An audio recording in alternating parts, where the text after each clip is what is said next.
बर्दाश्त किया। हमें हमारे वज़ीर-ए-आज़म साहब ने कहा कि आप हौसला रखें, सब्र करें, आपको अच्छे दिन देखने को मिलेंगे। मगर हमें दिन ब दिन, लम्हा ब लम्हा, हर रोज अबतर से अबतर सूरत हाल हमें देखने को मिल रही है।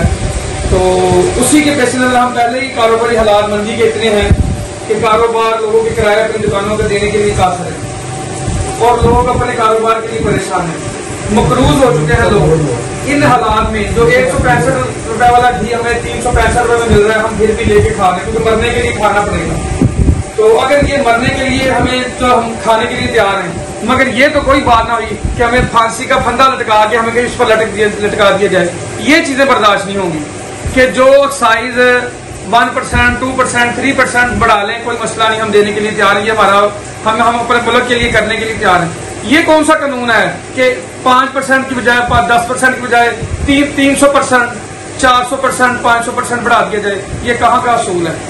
खुदा के लिए इमरान खान साहब, वज़ीर-ए-आज़म पंजाब उस्मान बज़ार साहब और जो जिम्मेदारान हैं, हमारी उनसे दस्तबस्ता अपील है कि हम अपने बच्चों का पेट पालने के लिए परेशान हैं, अपनी दुकानों को किराया देने के लिए परेशान हैं।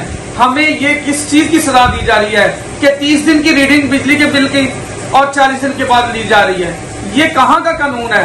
क्या कोई पुरसाने हाल नहीं है? क्या जो हम कल तक, आज के जो हमारे वज़ीर-ए-आज़म इमरान खान साहब हैं, कल